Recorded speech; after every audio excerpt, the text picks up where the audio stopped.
औज़ुबिल्लाहि मिनश्शैतानिर्रजीम बिस्मिल्लाहिर्रहमानिर्रहीम। Electron affinity, electron के लिए कशिश, किसी एटम की इलेक्ट्रॉन के लिए कशिश को हम कहते हैं इलेक्ट्रॉन अफिनिटी। जब हम किसी आज़ाद गैसी एटम के बैरूनी शेल में इलेक्ट्रॉन ऐड करेंगे तो जो एनर्जी खारिज होती है उसको हम कहते हैं इलेक्ट्रॉन अफिनिटी। मैट्रिक लेवल पे तो यही है कि एनर्जी जो खारिज होगी, कि जब किसी एटम के बैरूनी शेल में इलेक्ट्रॉन डालते हैं तो पहला इलेक्ट्रॉन डालते हैं तो एनर्जी हमेशा खारिज होती है, दूसरा या तीसरा इलेक्ट्रॉन डालते हैं तो फिर उस वक्त एनर्जी खारिज होने की बजाय जज़ब होती है, क्योंकि इनकमिंग इलेक्ट्रॉन एक दूसरे को रिपेल करते हैं। उस रिपल्शन को कंट्रोल करने के लिए हीट देनी पड़ती है, जिससे एटम का शेल जो है एक्सपेंड करता है और इलेक्ट्रॉन आसानी से ऐड हो जाता है। तो आपने सबसे पहले डिफ़ाइन लिखनी है इलेक्ट्रॉन अफिनिटी की, कि electron affinity is defined as the amount of energy released when an electron is added in the outermost shell of an isolated gases atom. Electron affinity energy की वो मकदार है जो खारिज होती है जब किसी भी आज़ाद गैसी एटम के बैरूनी शेल में इलेक्ट्रॉन ऐड करते हैं। तब एग्जांपल देनी है, F+1 electron makes F negative. जब किसी भी एटम के बैरूनी शेल में इलेक्ट्रॉन डालते हैं तो एन आइन यानी नेगेटिव आइन बनता है। Delta H is equal to -328 kilo joule energy जो है वो रिलीज़ होती है। फिर उसके बाद ट्रेंड इन ग्रुप और ट्रेंड इन पीरियड जो है वो एक्सप्लेन करना है। That's all. 4 पॉइंट आपने एक्सप्लेन करने हैं इलेक्ट्रॉन अफिनिटी वाले टॉपिक में। एटॉमिक साइज़ की बुनियाद पे एक्सप्लेन करना है ट्रेंड इन ग्रुप और ट्रेंड इन पीरियड। ग्रुप में हम ऊपर से नीचे की तरफ जाते हैं तो एटम का साइज़ क्योंकि बढ़ता है, शेल्स बढ़ते हैं, शील्डिंग इफेक्ट बढ़ता है, जिसकी वजह से न्यूक्लियस की इलेक्ट्रॉन के लिए कशिश कम हो जाती है। जितनी कशिश क़ुव्वत कम होगी उतना ही जो है वो इनकमिंग इलेक्ट्रॉन के लिए भी कशिश कम होगी, तो एनर्जी कम खारिज होगी। ऊपर से नीचे की तरफ एटम का साइज़ बढ़ने की वजह से इलेक्ट्रॉन अफिनिटी कम हो जाती है, एनर्जी कम खारिज होती है। तो अगर पीरियड की बात करें तो पीरियड में बाएं से दाएं की तरफ जाएं तो एटम का साइज़ डिक्रीज़ होता है। जितना एटम का साइज़ छोटा होता है उतने इलेक्ट्रॉन अट्रैक्ट करने की सलाहियत एटम की ज़्यादा होती है। तो लेफ़्ट साइड पे जो एटम है इनका साइज़ ज़्यादा है, राइट साइड पे एटम का साइज़ कम है। तो लेफ़्ट साइड वाले जो एलिमेंट हैं इनमें इलेक्ट्रॉन डालेंगे तो एनर्जी कम खारिज होगी, राइट साइड वाले एलिमेंट जो है इनमें इलेक्ट्रॉन डालेंगे तो एनर्जी ज़्यादा रिलीज़ होगी। तो लेफ़्ट से राइट की तरफ जो है वो पीरियड में इलेक्ट्रॉन अफिनिटी इंक्रीज़ होती है और ग्रुप में ऊपर से नीचे डिक्रीज़ होती है।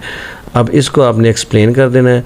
ग्रुप या पीरियड में ये जो वैल्यूज़ अगर आपको याद हो जाए तो अच्छी बात है, 1-2 याद कर लें पहली और आखिरी एलिमेंट की। जैसे ग्रुप में देखें ऊपर से नीचे कम हो रही है, फ्लोरीन की 328 किलो जॉल पर मोल है, आयोडीन की जो है वो 295 है, तो ऊपर से नीचे कम हो रही है। पीरियड में इंक्रीज़ होती है, लिथियम की देखें 60 है और फ्लोरीन की 328 है। ऊपर से नीचे डिक्रीज़, लेफ़्ट से राइट इंक्रीज़। अब आपने लिखना कैसे पेपर में, सबसे पहले आपने इलेक्ट्रॉन अफिनिटी की डिफ़ाइन लिखनी है। Electron affinity is defined as the amount of energy released when an electron is added in the outermost shell of an isolated gases atom. आज़ाद गैसी एटम के बैरूनी शेल में इलेक्ट्रॉन डालने के दौरान खारिज होने वाली एनर्जी को हम इलेक्ट्रॉन अफिनिटी कहते हैं। अफिनिटी मीन्स अट्रैक्शन, यानी इलेक्ट्रॉन के लिए attraction. Therefore, electron affinity means the tendency of an atom to accept an electron to form anion. For example, the electron affinity of fluorine is 328 kilojoule per mole. तो fluorine +1 electron makes F negative ion, 328 kilo जॉल पर मोल energy खारिज होगी जब atom में electron डालेंगे। इसका मतलब है फ्लोरीन के 1 मोल में जब 1 मोल इलेक्ट्रॉन ऐड करेंगे तो 328 किलो जॉल एनर्जी जो है वो रिलीज़ होगी। Trend in period, electron affinity value increase from left to right in the period. अभी हमने देखा था इलेक्ट्रॉन अफिनिटी लेफ़्ट से राइट इंक्रीज़ होती थी। वजह क्या थी? लेफ़्ट से राइट एटम का साइज़ डिक्रीज़ होता है, जितना एटम का साइज़ छोटा होगा उतना इलेक्ट्रॉन के लिए, इनकमिंग इलेक्ट्रॉन के लिए कशिश क़ुव्वत ज़्यादा होगी। तो रीज़न लिखनी है आपने इसकी। फिर the reason for this increase is the size of the atoms. Decrease in a period, the attraction of the nucleus for the incoming electron increases. That means more is attraction for the electron, more energy will be released. Left से right की तरफ जाएं तो atom का size क्योंकि decrease होता है, इसलिए न्यूक्लियस और इलेक्ट्रॉन के दरमियान जो है वो कशिश की क़ुव्वत बढ़ती है, जिसकी वजह से आने वाले इलेक्ट्रॉन के लिए भी इलेक्ट्रॉन और न्यूक्लियस की कशिश बढ़ेगी, जिसकी वजह से ज़्यादा एनर्जी रिलीज़ होगी।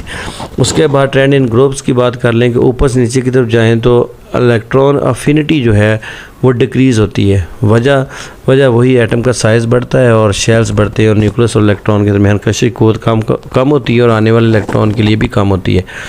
The reason for this decrease is the size of the atom increase down the group. With the increase in size of the atom shielding effect increases that result in poor attraction for the incoming electron, यानी less energy is released out.